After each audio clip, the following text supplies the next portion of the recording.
Hey guys, and welcome to another one of my interviews. So I haven't done one of these in a while because I've been waiting for the right guest. And this guy that I'm interviewing today, I started talking with a few months ago, and he's definitely the right guest for this kind of show. His name is Sindre Henriksen, or Sindre Henriksen. I don't know how people say your name outside of Norway. And he's an Olympic gold medalist. So he's got a really interesting and fascinating and impressive story.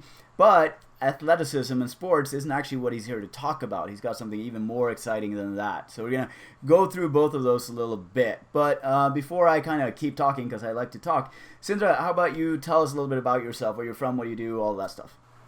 Yeah, you mentioned it already. I'm glad to be here. I am Sindre Henriksen, and I am Olympic champion in speed skating. So I've been doing sports all my life, and on the side of the sport, I've been really passionate about helping people becoming their best version. So, that is my passion, to really make a difference in this world. That's awesome. So, obviously, this is one of the things that you and I have connected on, because this is what I do myself. I not the Olympic stuff, but the helping people be their best version of themselves. And so you, of course, have an interesting story, an interesting background that most of us don't have, because you don't only have that passion and the knowledge that you've now put together into something really impressive, but you have more willpower and focus than most people on this planet has, which is why you're actually a gold medalist. I remember actually watching you walk into your gold in Japan, and it was amazing. It was really cool. In Korea. Korea, sorry. Asia. All right, so you're not here to talk about sports. You're not here to talk about your Olympic achievements, but there's no way I'm not going to ask you about it once I have you here and I'm doing the interview. So we're going to start out with that and then get into the good stuff of communication and dating and all of that. Sure. It's the same dumb question that everyone asks, but I got to ask it because I've never actually asked an Olympic gold medalist directly this question. What is it like when you know that you just won an Olympic gold medal? Let's say we were flying for weeks. Right. It was a drug, and we didn't get off that drug before we got maybe after the season. So it was pretty crazy, and we did it together as well. So we had a team that we built up for 3-4 years. So we've been training together every day, focusing on this one goal, and it was so unreal when it happened. It was when we heard our names and we were on the top of the podium, and yeah, it was unbelievable for sure. Yeah. I can imagine. It sounds mind-blowing. I mean, I was an athlete when I was younger, but the most I did was a Scandinavian championships and stuff, and it's just, this is a whole different level. Yeah, so, but it's not, it's really impressive. It's really cool. But you felt it. Oh, I felt it at my level, so I can only imagine what it is when you're standing on top of the world doing it. So that's really cool. But you've done a lot more than that, of course, in your life, because you're sitting here talking to me. And we started talking, 4 or 5 months ago about this stuff. And you started sharing some of your stuff with me eventually. And I took a look at some of the things, the ideas that you've come up with, the understanding that you have for communication and social dynamic and all of this. And it's really cool. And you got a lot of good stuff. And we're going to share a lot with the people watching today.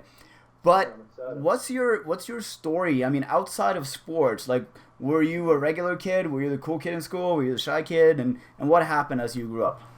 I can tell you, from the beginning, I was I was always kind of in a cool gang when I was younger, you know, where we were hanging out. We were few close friends who were growing up together. And what happened is when I got to 8th or 9th grade, I started actually, because I've been doing a lot of different stuff, and I was skating pretty early on with a lot of different sports and different stuff. But I've also taken up a lot of space when I was younger, you know. So it was always people were picking at me and stuff because they were trying to challenge me, you know, because when you take some space, people want to try you. And I remember when I got the 9th grade or something, I was getting in contact with people that was not a good influence on me. And so what happened is that I was hanging more and more with these guys, and I was doing more and more stupid shit, and I almost quit skating and stuff, and I was really on the wrong way, kind of to say. And my parents were really scared for how it would turn out and stuff, and if it wasn't for them or the speed skating, I wouldn't have been here, you know. Wow. So it's I was just, at some point, I just understood that this is not good for me, and these people, I had to get away because I was doing stuff that I could have been kind of caught, Right. get in trouble. So it was like I still had a dream to become something, because I was never really good at speed skating when I was younger, and I was like I had a feeling that I wanted to prove myself, that I can be something. So I wanted to build up in that community, like no one can fuck with me now, right? Because I knew these people and all that shit, and then I like started to build up there, but I understood in the right time that I wanted to be something, and I still had a dream for speed skating. So I just quit all that people and got away, and it's not always that easy to get away from people like this. And most of them have turned into jail and still in jail, you know. Right. So I'm really lucky to do the right choice, and now I'm an Olympic champion. And nobody believed in me, because I was never really good, but I still believed in myself. And even the coaches in the national team didn't think I was going to be something, but I got to train with them a little bit. And 1 year I just took the step from like Norwegian kind of okay average level to the world top, and I was 23, and there's like nobody that is that old that still gets to the top. So it's possible, and I show that. Excuse me. So you've made some bad choices and then some good choices, but it sounds to me like a lot of this has been just focus and determination. You wanted to be the best. You knew you needed to do that, and it was important to you, and so you went out and created it. Yeah. I just had to prove everyone wrong, that I can still become something, and if I want to do something, and if I decide, no one can stop me. And that was my drive. I've been doing some crazy work for like 8-9 years now, so Perfect. Now I'm here, so that feels good. So how has your social and your dating life been? Because I imagine, as a professional athlete, you train a lot and you have a lot of focus on that, but you got to live too. So what's that been like? I can say that when I was like kind of a little bit of a G back in the days, I had a lot more girls, that because I was having this swag, that confidence that attracts women, but I didn't really know it at the time, because I didn't know what they wanted. And if you see like the movies from today's movies, you can see that if men just chase enough, they will eventually get the girl. Right. And so I didn't actually connect it why it worked so well, but when I changed, and when I was gonna go from being kind of like that give a fuck attitude, don't give a fuck attitude, to being more, I was like, when I changed, I wanted to show everyone how nice I was, because I wanted to show that I'm not that bad person that I was. So I was gonna be nice to everyone and stuff. And for some reason, that doesn't attract women. So it's funny how that works. But and then I was kind of trying to be nice, and I was just trying to see what happens. But I didn't have any confidence right then, because when you go through a change like that, you don't know who you are anymore, Mm-hmm. So, and then I was like slowly back on track, and now I would say I found that sweet spot where I'm a nice person, but I don't take shit. You know what I mean? Right. So it's like I'm just me, and I do my thing, and if people get offended, then like fuck them, And I want to be nice to people, but I don't kiss ass anymore, So it was that period that I really wanted to make up again, but it doesn't really matter. Like if people don't like you, you just have to like yourself and try to be nice to people. But if people invite you otherwise, then there's no point to still kiss their ass. Like you just gotta go for what you want, and believe in yourself, and be humble, and respect people. And if people don't respect you, then just leave them, Right. So this is really interesting, because you've done the bad boy thing back in the day when you were gangster and running around, and then you went to the complete opposite and you did the nice guy thing, where you had basically no leverage on anything, and then you found the in between. And so you've basically done all three of what we talk about: the bad boy, the nice guy, and then the good guy. And most people, at least most people that we talk to, are the nice guy, and they've always been that. They haven't seen the other side, and they don't. So you have a unique view of these things, because you know how it, when you know what it's like to take it too far. Yeah, I've been in the shoes, I've right. been in many different shoes. So. You know what it's like to take it too far in both directions, and then you found that middle ground where you, as you say, you're nice, you're a nice guy, you take care of people, but you're also your own person. You make your own choices and you stand for them, and you don't let other people dictate who you are and what you do.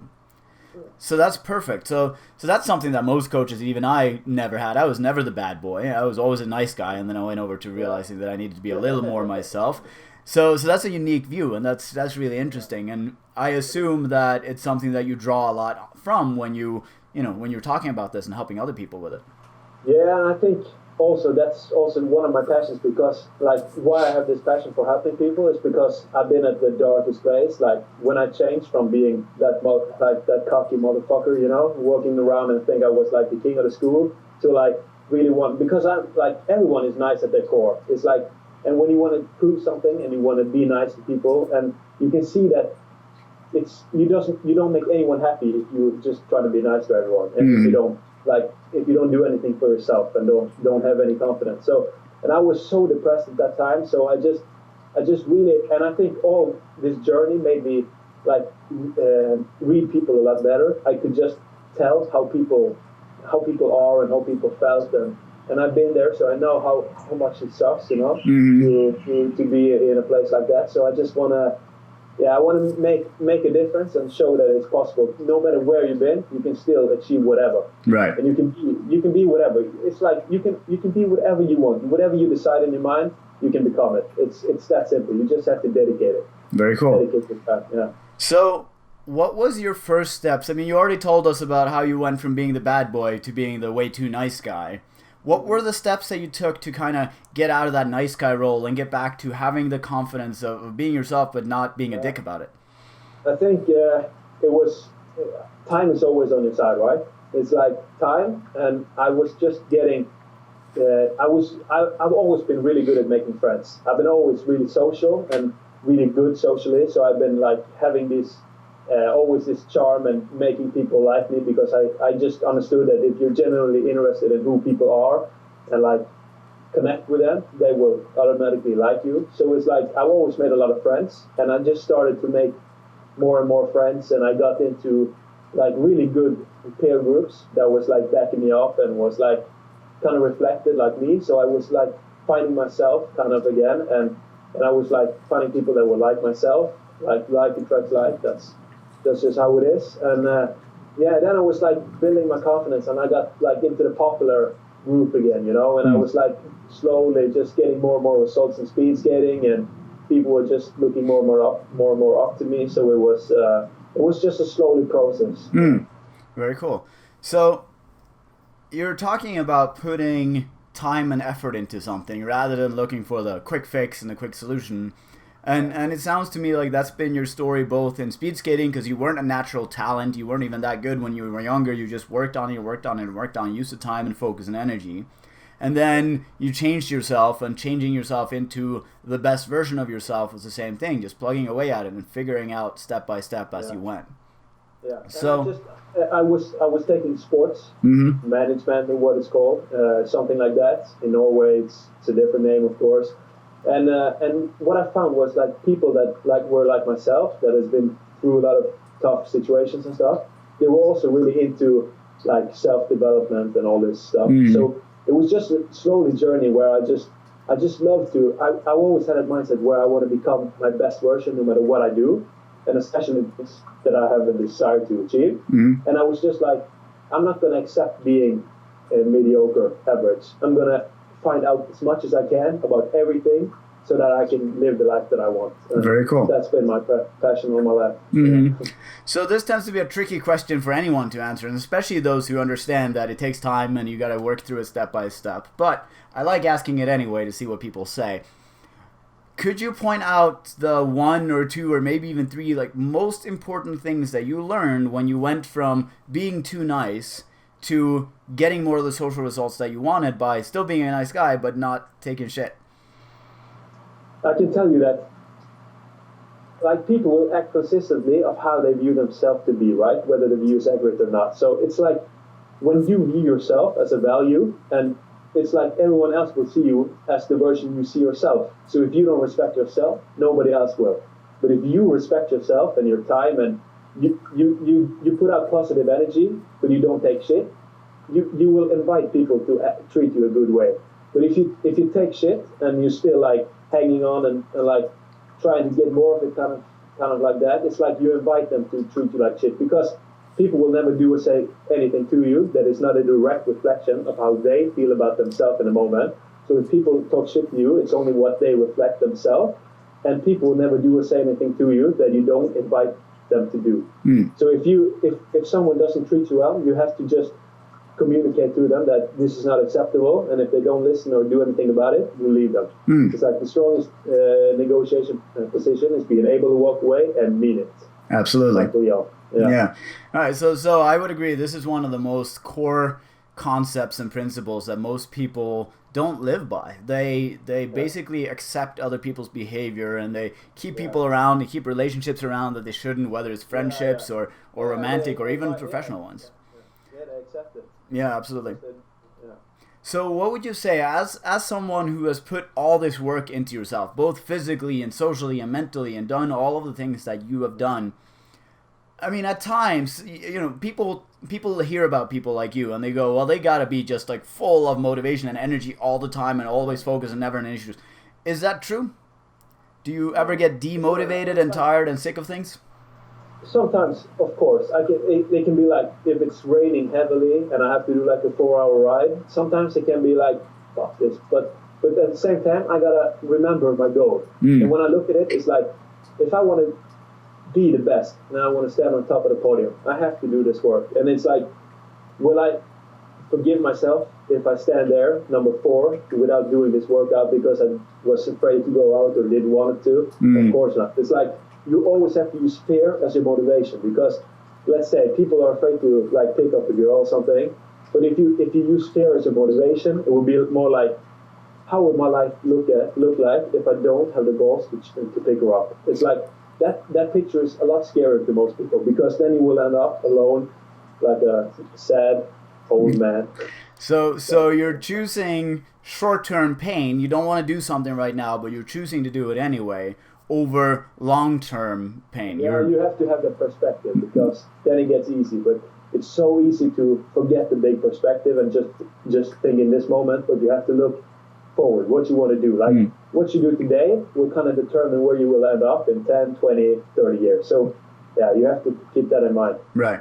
Yeah, I also talk about basically the exact same thing, where I say that whenever you feel like you don't want to do something that you know is good for you, remember that you are prioritizing the next half hour. You're saying the next half hour of my life is more important than the rest of my life. And so not choosing to do something because you're prioritizing half an hour over the rest of your life is a stupid choice. And also, things doesn't have any meaning before you give it meaning yourself. So it's like, people say, oh, this happened to me, oh, this is so negative, I'm a victim of circumstance, right? But it's like, you can always look at things the way you want to. And what I see in my life is that the biggest challenges is what made me today, like made me who I am, and made me start this journey. So I'm so grateful for all that pain that I've been through. So it's like, that's my biggest blessings. Very cool.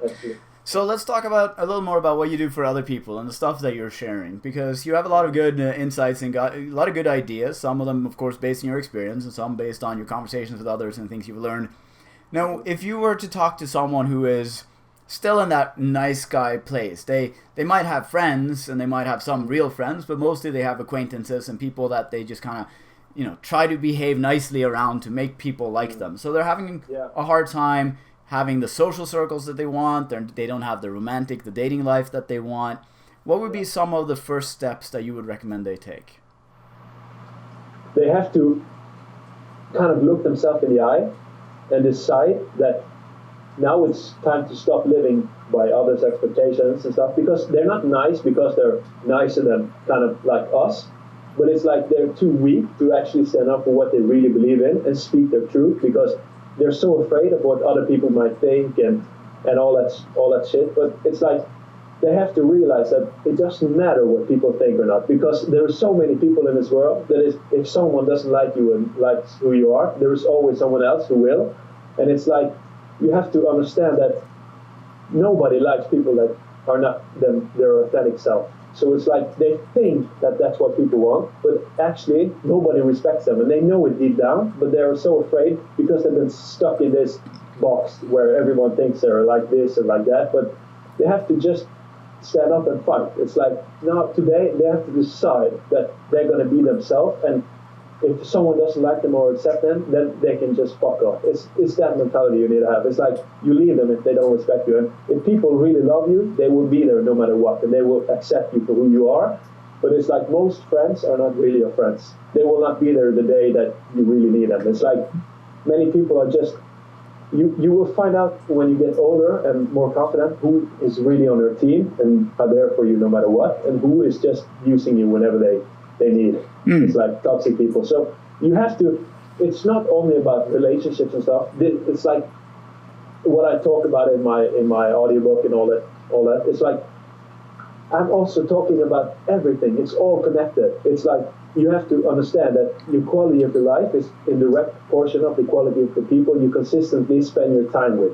So it's not only your girlfriends or the girls you date, but it's your friends, the people you work with, everyone. It's like you have to stand up for yourself, and you have to have good quality people around you, because then your life will be a lot more effortless, and you will have much more positive vibes, and you will start that flow. But if you're always with people that bring you down, you accept that they will treat you like this, and you don't stand up for yourself. So, and I can also tell that why I started this is because there was one point where I was really, really, really in love with a girl.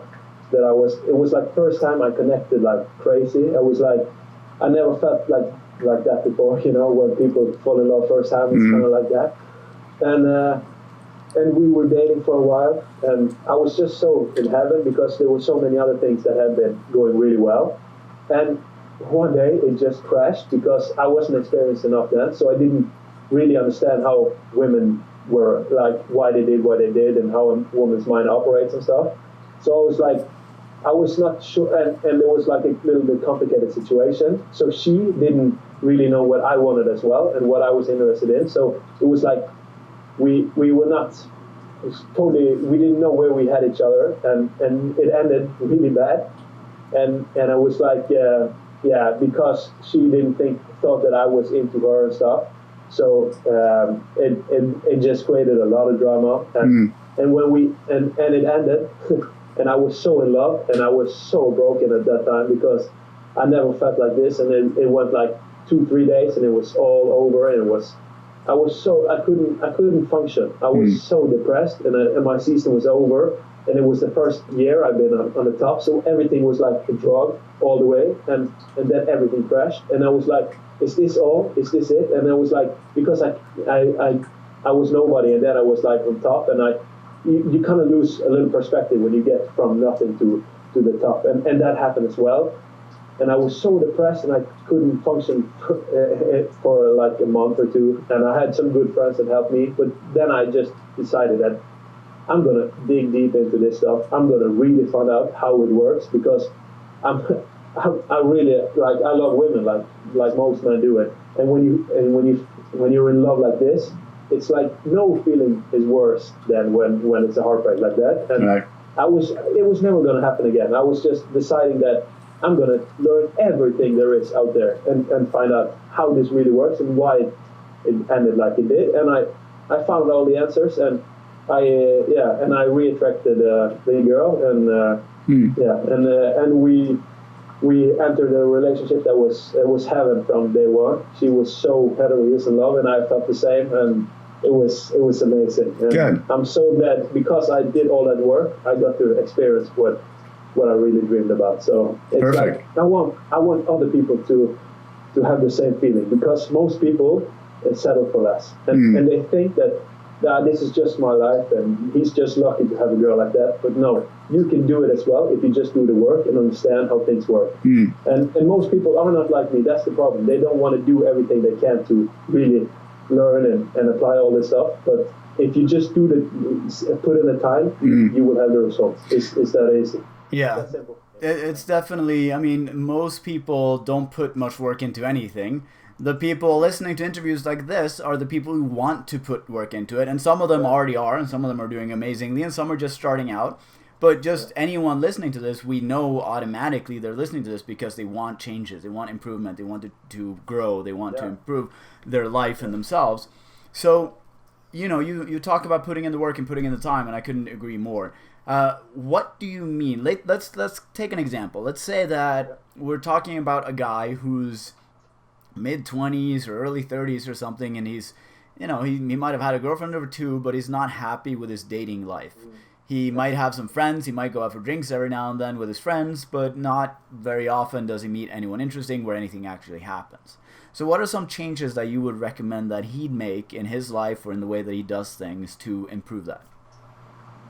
The first thing you have to understand is that as long as he stays in a relationship with a woman, that the woman he doesn't really want, but he's just in a relationship because he's like, it's okay. It's like he has a girl, and then other people would see him like he's got a girl, so he's kind of successful and stuff, because he's afraid to be alone, and he's caring what people think about him, so he will think like, it looks good to have a girlfriend, but he has to find the inner strength and find a program like this and people that are like-minded and really want to achieve the best, and he has to understand that there is a possibility to find a girl that he will fall head over heels in love with, that would feel the same for him, if he has the balls to actually go for the things he wants, learn all the materials that he needs, the fundamentals, and he has to stand up for himself, because he has to be able to leave a girl that he doesn't really want, because it's not fair for her either to be in a relationship where he doesn't love her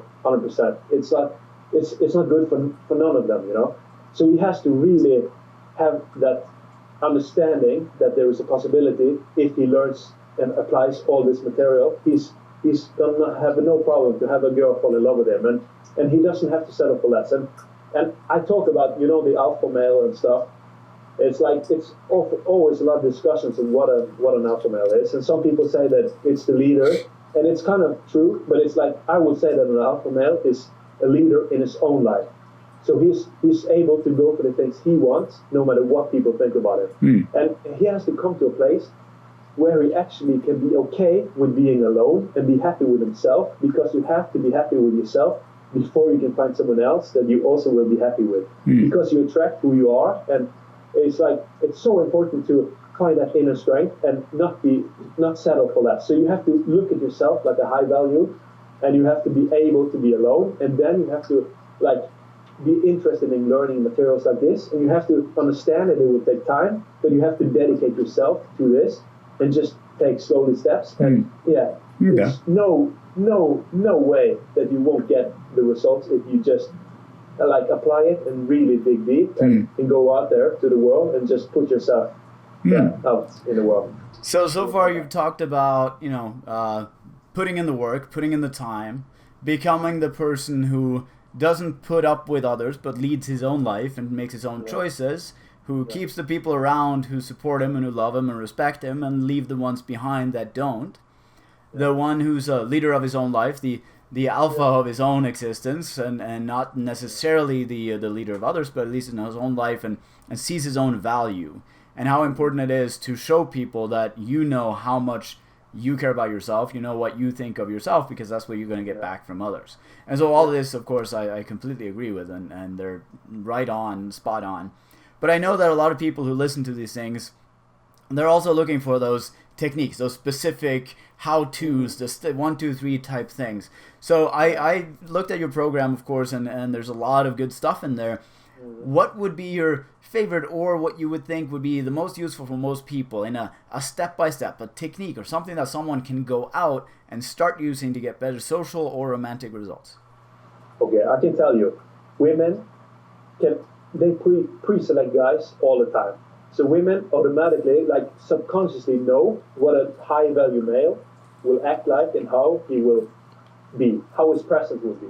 And again, as you were saying, him being high value is him deciding that he's high value, right? That's the thing. And women will automatically know this. And that's why they're testing as well, because they want to find out what you're made of and how strong you are. Because it's like, let's say a girl, she is like the wind.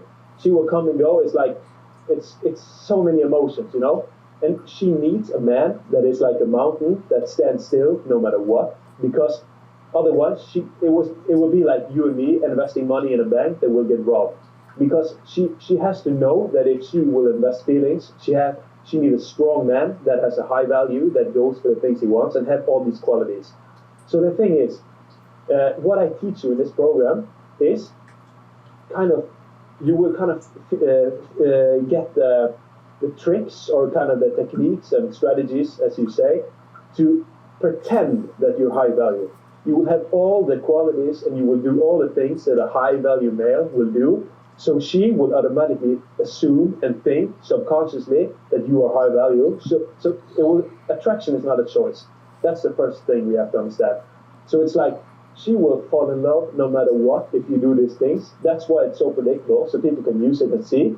But my main goal is not for you to pretend to be high value and use these strategies, but to become high value so that it will be natural for you. Because then you will not sit like, I'm going to not contact her like for 1 week now, I'm going to wait these days, I'm going to wait till this clock to text back and all that shit. It's like when you are truly high value, you will do it natural. Because most high value male, they're on their purpose. They don't have time to just like make maybe dates and all that shit, you know, and like they will have a lot of busy schedules upcoming because they have a lot to do. So they respect themselves and they respect their time, and then their woman will also respect them.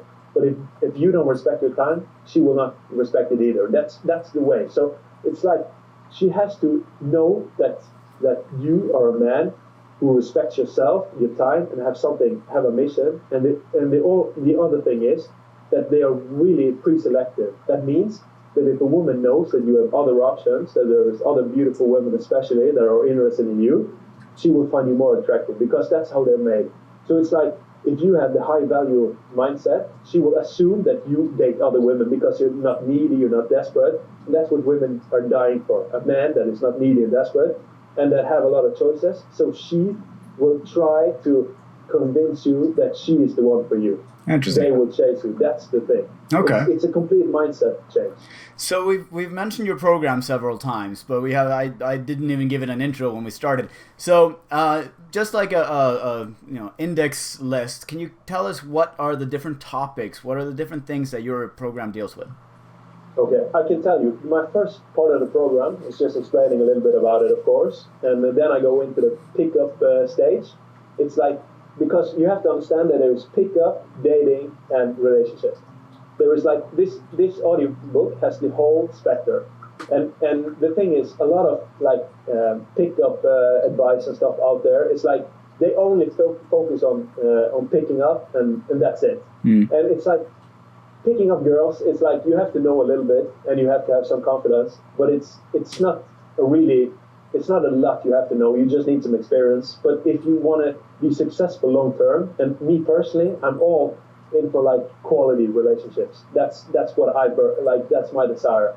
And it's like you have to have so many tools so that you know how to really keep your woman in love and what she needs and how a female mind works compared to your mind, because it's like it's different. So the first thing is pick up. Then we focus around dating. You will learn about testing and stuff and how testing works and how you're going to pass them, because women know, like I say already, some women might be already knowing how they test and stuff and why they test, but most women are actually doing it subconsciously. It's just a hardwired thing that they have from like the back in the days. They have always had, and you have to know how to pass them, because they will, if you don't pass her test, she will lose attraction, because that's just the way they're made, and she will not see you as a good catch for her and high value male enough. So it's like you have to know how to pass her tests. And I can also say that some women have, like, if you say an attraction scale from 1 to 10, she has to have an attraction over 5 to be interested in you at all, because attraction is not a choice. And what most people don't think is that if they just do enough things, she will suddenly fall in love. But it's like there has to be attraction, and attraction is not a choice. So if there is a 5 or higher, you have the ability to raise it. Right. So this is about the ones that you are a good match with. You guys are compatible, and from there you can build a relationship. And when you know how to do it, it becomes a lot easier.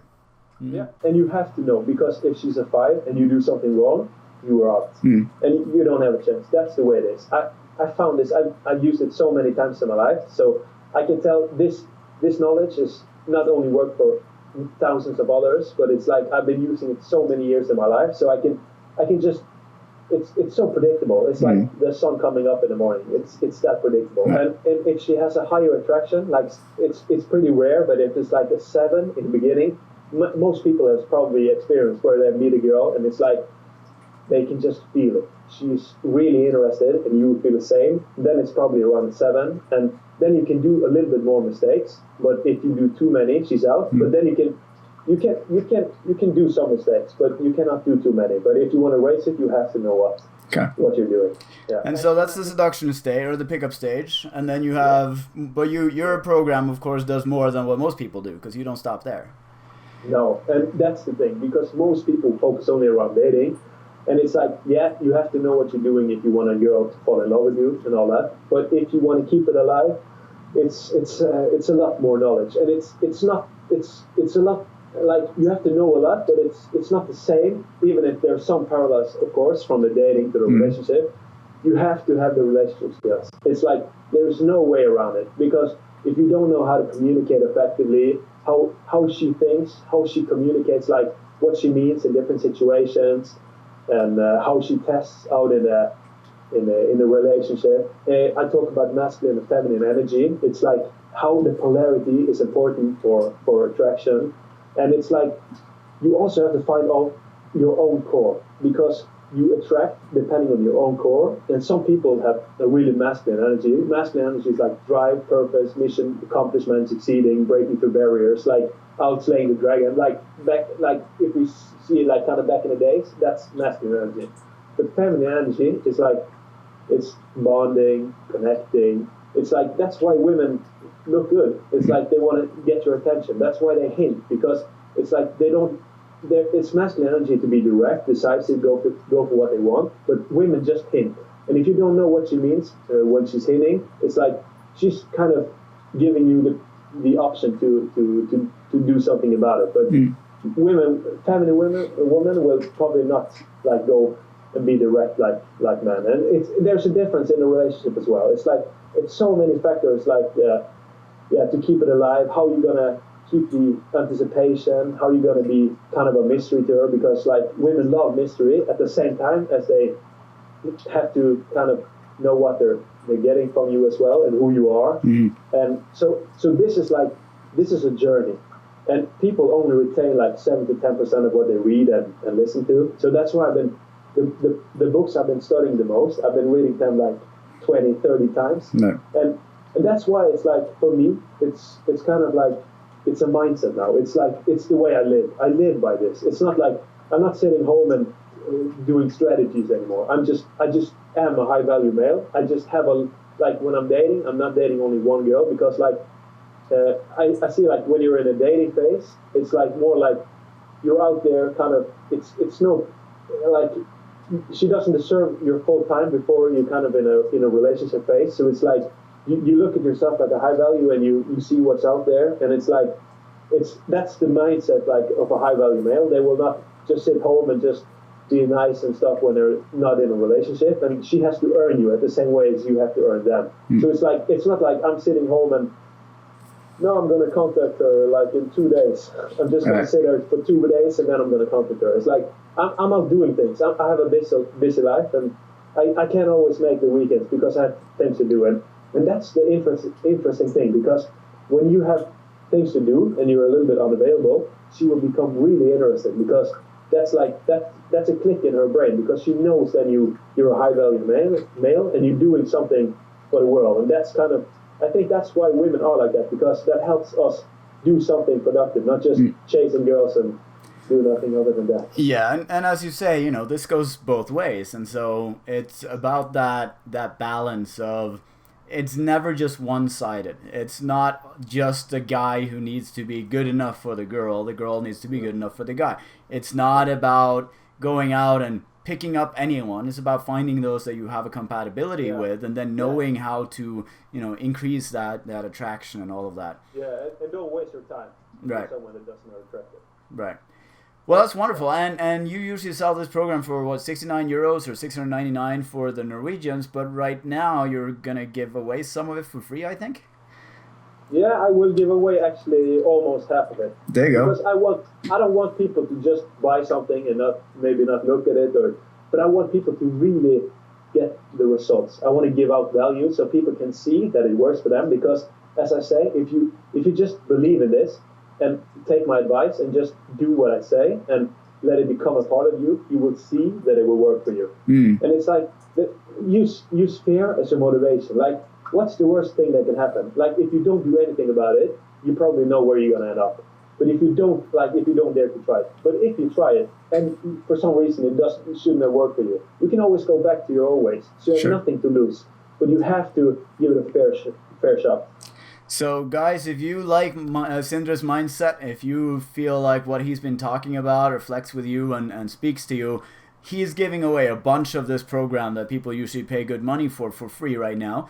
So all you need to do is go to the URL that should be right around the video somewhere. It's Sindre, SINDRE.imagineinsight.com, and you can sign up there and you'll get free access to it. And I mean, it's free and it can change your life, so there's no reason not to do it.